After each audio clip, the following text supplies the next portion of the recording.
Sometimes people seem to sense their impending demise, as if the cold breath of fate is penetrating their souls.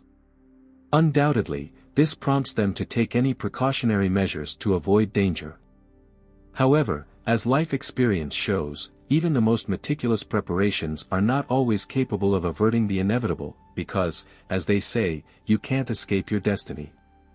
The main character of our story today is Terry McAdams, a lively and charming 22-year-old girl originally from Arkansas. During the period in question, she resided in the city of Arlington, Texas. From a young age, Terry stood out among her peers for her beauty and irrepressible energy.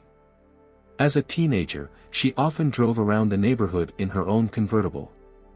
Locals frequently spotted Terry listening to music loudly while cruising the city streets with her friends. There were even rumors that the girl could usually be heard before she appeared in sight. Terry had two sisters with whom she enjoyed spending her free time. She gladly performed in the cheerleading squad, dressed brightly, had many admirers, and led an active life. Despite the fact that the girl invariably found herself in the spotlight, she never took advantage of it, remaining modest and well-mannered. Terry was passionate about dancing and devoted many years to lessons, training, and various events. The most vivid memory of her life was meeting Princess Diana. This event occurred when the girl was traveling through Europe after graduating from high school. During a trip to Great Britain, at one of the dance parties, Terry accidentally crossed paths with the famous princess. That incident was forever etched in her memory. For her younger sisters, Hopper and Pamela, Terry was an older friend and confidant. The girl had warm relationships with all family members, but she shared a special bond with her sisters. Terry became a mentor to them, a kind of bridge between the mother and the younger generation. She often gave her sisters dance lessons and taught them how to drive a car. Everyone who was lucky enough to know Terry noted her sincere love for life. Immediately after finishing school, the girl enrolled at the University of Arkansas. Even before receiving her diploma, she decided to move in with her fiancé, who lived in Arlington, Texas. He was a few years older than Terry and had already completed his education. Since Terry intended to continue her studies, she transferred to an institution located closer to her beloved, the University of Texas at Arlington. There, the girl joined a women's society, and everything in her life seemed to be going as well as possible. Terry planned to get a job after graduation, build a career, and also marry her boyfriend, who had already proposed to her. However, starting from 1984, the front pages of local newspapers increasingly featured horrific news about the murders of young women in Fort Worth and the surrounding areas. Although Terry was still studying at the university at that time, she took the news of the threat very hard. The girl was seriously worried about her own life and repeatedly shared her fears with her fiancé and family. Terry made every effort to protect herself from potential danger. In particular, she quit her job at a car rental agency, where she had to travel daily and return home after dark. Despite the fact that it was a promising and high-paying position, Terry understood that night trips could prove fatal. Although the girl was known for her inexhaustible energy and youthful enthusiasm, she began to lead a reclusive lifestyle. Under no circumstances did Terry leave the house during the dark hours, attend parties, or have any contact with strangers. Even during the day, Terry tried not to leave the house without the escort of her fiancé. The girl was afraid to even go to the store for groceries and called her mother in Little Rock several times a day to share her experiences. She was truly oppressed by the uncertainty of the situation and the fact that law enforcement officers could not establish the identity of the criminal and put an end to the brutal murders. It was then that the investigative authorities of Texas formed a special task force, which included the most experienced specialists. Their task was to investigate the crimes committed and stop the series of bloody reprisals. It was assumed that a serial killer, or perhaps even more than one, was operating in the county. Terry seemed to be tailor-made for the role of the ideal victim, an attractive girl of the right age who lived in a dangerous area. It was extremely difficult for her to cope with the panic thoughts, but her fiancé supported his beloved in every possible way. As Terry confessed to her mother and sisters, the most terrifying thing for her was to be alone. So her boyfriend had to quit his previous job and find a new, high-paying one, although it involved frequent business trips to neighboring cities. On the days when her fiancé was away, Terry was gripped by panic and hardly left the apartment. After classes at the university, the girl immediately hurried home. And if there was an urgent need to settle pressing matters, Terry tried to do it in the morning, at the first opportunity, and always looked for someone who could keep her company. Fortunately, her beloved's business trips usually lasted no more than 1 or 2 days, so the girl could handle the situation. The morning of February 13, 1985, was remembered by the local police department for an alarming call. An employee responsible for the technical maintenance of apartments in the residential complex where the main character of our story lived reported the inability to enter one of the homes. Usually, such situations arise for completely innocent reasons and do not cause particular concern. However, this time it was about Terry's apartment, with which the man was well acquainted. The repairman noticed a strange circumstance. The day before, they had agreed on a morning visit to carry out repair work. Terry simply could not ignore this meeting. Moreover, he knew about her hypertrophied fears. Previously, the master did not attach much importance to this, but now he wondered, what if the girl's fears had real grounds? The police officers who arrived at the call also did not wait for the door to be opened. Attempts to contact the girl's relatives proved futile, so it was decided to question the residents of the building. The neighbors confirmed the repairman's words. They also could not get through to Terry, but instead heard suspicious noises from her apartment. After that, the alarmed people tried to find out what had happened, but no one answered the calls. Given the testimony of the neighbors and their concern, law enforcement officers were forced to resort to radical measures and break down the door. But the picture that opened before them turned out to be incredibly eerie. On the bed in the bedroom lay the mutilated body of the girl. It seemed that the unfortunate victim had been tortured for a long time and cruelly. Terry was the victim of a brutal and she was also savagely beaten with a blunt object. From the condition of the body and traces of blood, experts concluded that the crime occurred at night or early in the morning, shortly before the police were called. The criminologists who arrived at the scene immediately set about collecting evidence. Everything indicated that a fierce struggle had taken place here. Terry's desperate resistance was eloquently testified to by numerous defensive injuries on her arms and upper body. But the girl's face suffered the most. It was disfigured by long beatings, with fists and some hard object that shattered bones. There were traces of strangulation on the neck, but it seems that the attacker, for some reason, abandoned this method of murder. The forensic experts suggested that death occurred as a result of a craniocerebral injury. In addition, Terry was subjected to a particularly brutal rape, but it was not possible to establish whether it happened before or after the murder. A lot of DNA traces were found on the victim's underwear and bed sheets. However, at that time there was no way to establish to whom they belonged. At that period, DNA analysis methods were just emerging and could not be used in the investigation. There were also no video surveillance cameras or geolocation tracking yet. All this greatly complicated the disclosure of the crime. The version about the robbery was quickly discarded, because many valuables remained in the apartment, including those that were in plain sight. Even if the criminal took something with him, given the brutality of the massacre, it was unlikely that the purpose of the attack was to seize property. Therefore, attention was focused on the search for suspects among the closest circle of the deceased, those who could have personal motives, hold a grudge, hatred, or desire for revenge. However, it turned out that the girl had no enemies. Terry McAdams was described as an extremely pleasant, benevolent, and non-confrontational person. None of her relatives could even imagine who would wish death to this student. During the searches of the crime scene, which took place in mid-February, law enforcement officers could not find the murder weapon. Forensic experts suggested that it could have been a hammer or a similar metal tool.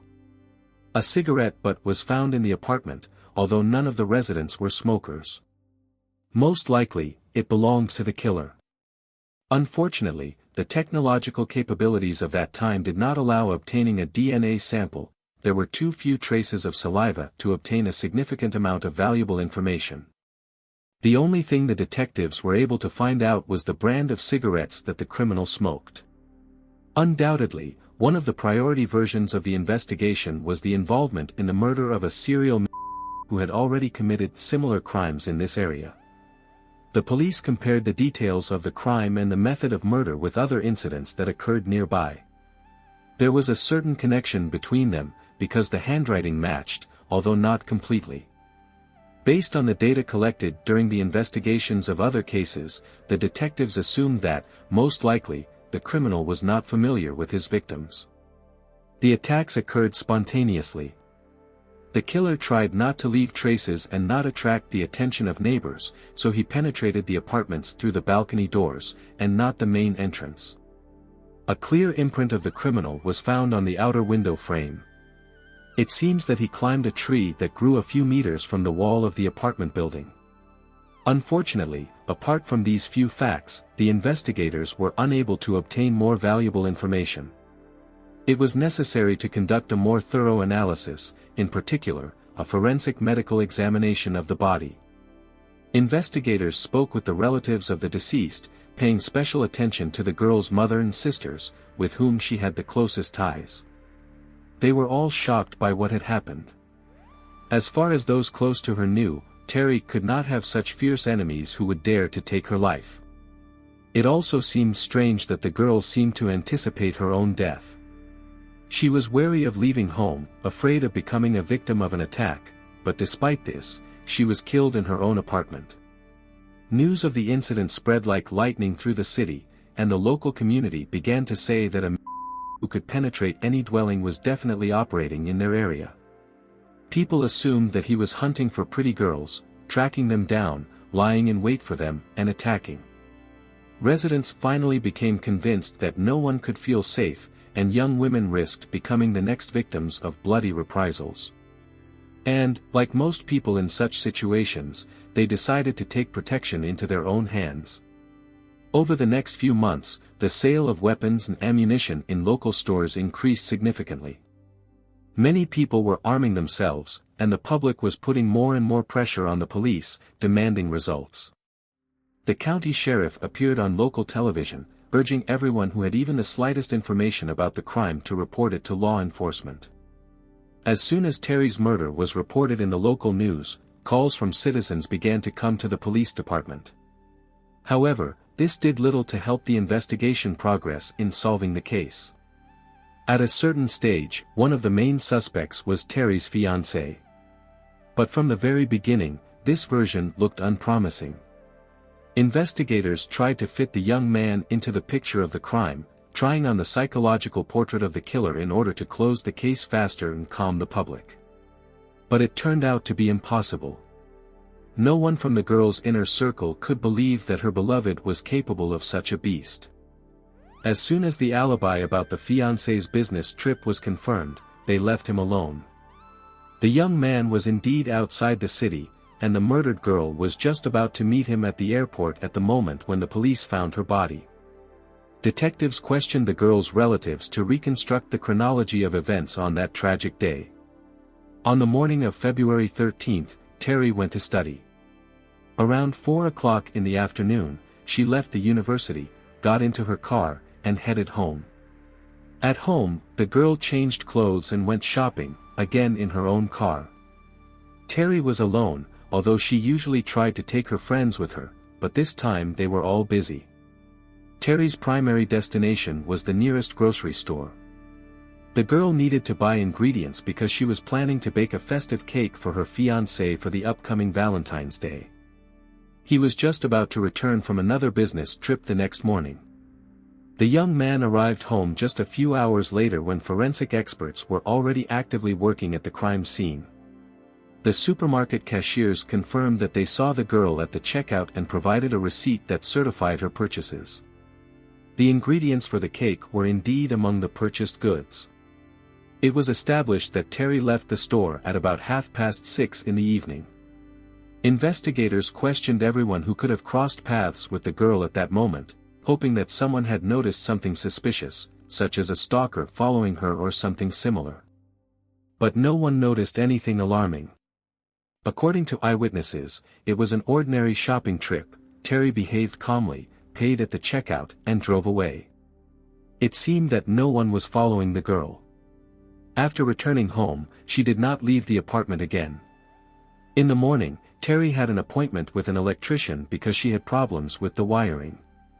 It was thanks to this man that the body of the deceased was discovered. A tragic coincidence of circumstances. None of the neighbors living behind the wall were at home either in the evening or at night. Those who heard some kind of suspicious fuss lived further down the corridor, so they could not fully assess the scale of what was happening. Moreover, the noise subsided relatively quickly, so people calmed down. The brutality with which the crime was committed indicated an extraordinary hatred of the criminal for his victim. In such cases, the killer is usually sought among the immediate circle of the deceased. However, in Terry's case, this hypothesis did not work, because her fiancé was far outside the city. The man was shocked by the news of the tragedy because, in recent months, he and the girl had been planning a wedding. He even managed to give her an engagement ring worth $5,000. Interestingly, during the searches, the police never found the jewelry. At first, this led to the idea that the motive for the attack could have been a robbery that went wrong. However, this version turned out to be far-fetched. After a more thorough analysis of the events, it became obvious that nothing else was missing except for the ring. Apparently, the criminal simply grabbed it in passing, probably because it was in plain sight. There was no doubt that the offender would definitely try to sell the precious jewelry. Therefore, law enforcement officers distributed about 250 leaflets with an image of the ring to all pawnshops in the nearest cities, Fort Worth and Dallas. In addition, all retail outlets and organizations that had at least some relation to the circulation of valuables were notified. But despite this, no one contacted the police with information about the stolen engagement ring. Although the investigators checked all possible leads, none of them led to convincing results. Each of the suspects, about whom certain questions arose, was able to provide an alibi. Their testimonies were confirmed by witness statements or documents. Law enforcement officers also became interested in individuals who had convictions for violent crimes and lived nearby. They even managed to find several potential candidates for the role of the killer who were at large at the time of the crime, but each of them was able to prove their innocence. Gradually, the investigation began to reach a dead end. Terry's relatives made desperate efforts to move the case from a dead point. They repeatedly appealed to the public, including through the media. They appeared on television and radio. In addition, countless posters with a call for help were printed and pasted. But, unfortunately, none of these attempts were successful. In the end, the case of the murder and Terry McAdams had to be sent to the archive of unsolved crimes. The girl's family did not stop trying to achieve justice, but the police simply lacked the necessary materials and capabilities to move forward. The investigation stalled for a long 36 years, until 2021. It was then that a group of specialists was finally formed, which included experienced detectives and forensic experts.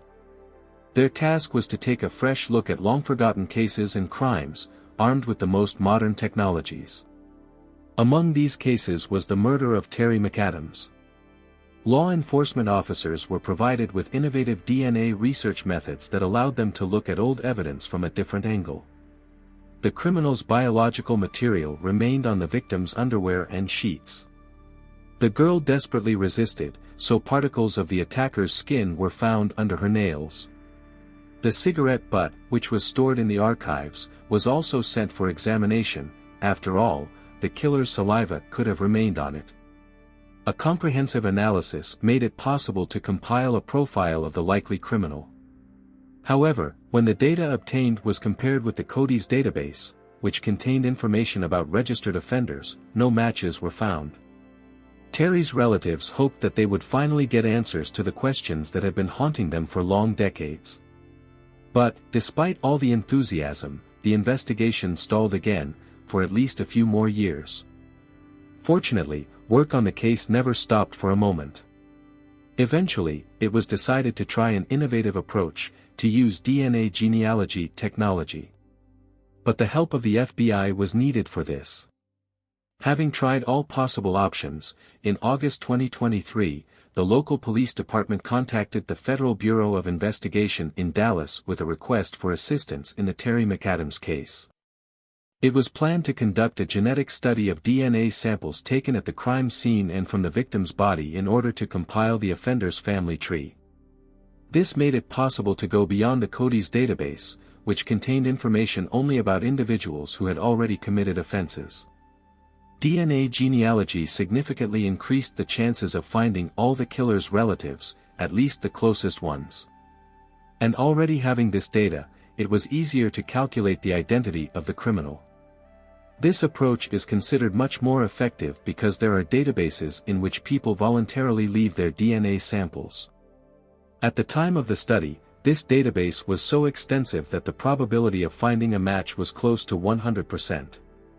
And it really worked. FBI geneticists pointed to the Sharp family. It was an ordinary American family, but among its members, Bernard stood out. He was well known to the police back in the 80s of the last century. At the time of the crime, Bernard Sharp was 30 years old, and he was married.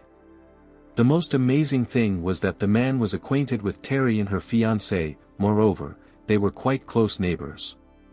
They communicated with Sharp even during the period when the investigation was being conducted into the girl's murder case. He actively cooperated with law enforcement officers and supported the relatives of the deceased. Bernard provided an alibi that seemed unconvincing to the police. However, during a subsequent check, his wife confirmed her husband's words, so an arrest was avoided. Eventually, all suspicions were removed from Sharp, and the unsuccessful investigation continued. However, the woman had to pay dearly for covering up for Bernard. Late in the evening of November 3, 1985, the police received a call from a man who introduced himself as the cousin of Sharp's wife. He reported that he had received a gunshot wound and needed help.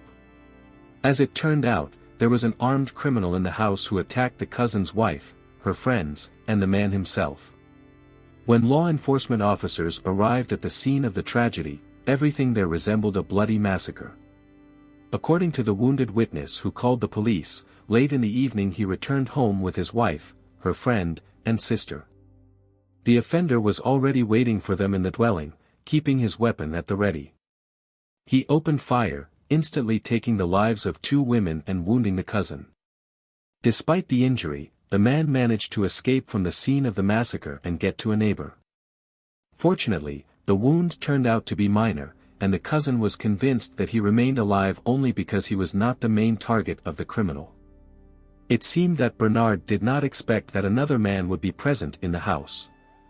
And the armed intrusion was probably planned as another attack with the aim of. When the criminal realized that his plan had failed, he began to shoot indiscriminately, seeking to kill everyone who got in his way. In addition to the 2 women who died at the scene, the severely wounded brother of Bernard's deceased wife was found in the house, as well as Sharp himself with a gunshot wound to the head. It was impossible to detain and charge him. Bernard Sharp died on November 3, 1985, causing yet another bloody incident. Only now it became clear why after this tragedy, attacks on girls in the city stopped. The serial killer's wife's brother was lucky to survive, despite the injuries sustained. After a long period of recovery, he fully returned to normal life. However, he never managed to understand what exactly provoked the shooting. Before his death, Bernard did not leave any explanatory notes, so his decision to end his life was most likely spontaneous. During the investigation, it was not possible to find at least someone to whom Sharp would have told about his plans, as well as about his involvement in the murder of Terry and other girls. Although he did confess to several close friends that he knew who killed Terry, he never mentioned specific names. Whether it was a desperate attempt by the criminal to brag about his bloody exploits remained a mystery. A few months after Terry's murder, Bernard Sharp was found dead. Before that, he managed to kill his wife, her friend, and seriously injure his wife's brother. The police did not have a sample of Sharp's DNA at their disposal. The place of his burial, where the body could be exhumed for examination, could not be found. So law enforcement officers had to resort to extreme measures. To prove Bernard's involvement in the murder of Terry McAdams, officers were forced to travel outside the state to meet with one of his registered relatives. Despite the reluctance to have his name mentioned in connection with the crimes, the man still agreed to provide his own DNA sample. And it was thanks to forensic genealogy technology that Bernard Sharp's guilt was indisputably proven. At the time of his death, the police simply did not have the opportunity to compare the criminal's DNA with the samples taken at the scene of the crime. Law enforcement officers never managed to trace the connection between previous attacks. Probably, the reason was the change in Sharp's handwriting shortly before the murder of his own relatives. Previously, Bernard did not use firearms, preferring brutal beatings and violence. It is quite possible that due to the excessive workload during that period associated with the investigation of other crimes, the police simply could not establish a match in time. And since Sharp committed his fingerprints and other data did not end up in police databases. Therefore, there could be no matches in the Cody's system. Until his very death, Bernard lived not far from Terry McAdams' house. By the age of 30, he already had an extensive track record, which included numerous arrests for hooliganism, robbery, and assault. At least one case is known when Sharp, having lured two girls to his home by deception, brutally beat them, tied them up, and subjected them to using. The girls miraculously managed to survive after that attack and escape. They immediately turned to the police, after which Bernard Sharp was detained and charged. But thanks to the skill of his lawyer, the term of imprisonment turned out to be insignificant. Having barely been released, Sharp again became a person of interest in various criminal cases. And all this eventually led to the death of Terry McAdams. Given the nature of the offender's attacks, law enforcement officers assumed that he could be involved in other crimes committed in the same area. Finally, the perfect candidate for the role of a serial killer was found, who probably was behind a series of attacks on women that so frightened Terry during her lifetime. The DNA profile of the criminal's relative was transferred to the Federal Bureau of Investigation, and also entered into the database of persons known in criminal circles. However, there is still no unequivocal confirmation of Sharp's involvement in other crimes. The investigation is still ongoing. For the family of the murdered girl, establishing the identity of the killer was a huge relief. Although they were never able to achieve justice and will not see how Terry's executioner ends up behind bars for the rest of his life or receives the highest measure of punishment, relatives still felt some satisfaction from the fact that the case was finally closed. The murder investigation, which lasted for 39 long years, has finally come to an end. And all this is thanks to innovative technologies. Terry McAdams' loved ones gave an interview to a local TV channel and told reporters about their feelings after the crime committed almost 4 decades ago was solved. Of course, they would have preferred to see with their own eyes how justice is restored and justice triumphs. And yet, consolation was brought by the thought that one of the most dangerous criminals himself ended his series of terrible deeds many years ago and could no longer harm anyone. If not for his death, over the next decade, Sharp's victims could have been many more innocent women. I look forward to hearing your thoughts in the comments. Don't forget to subscribe to the channel and hit the like button. Until next time, friends.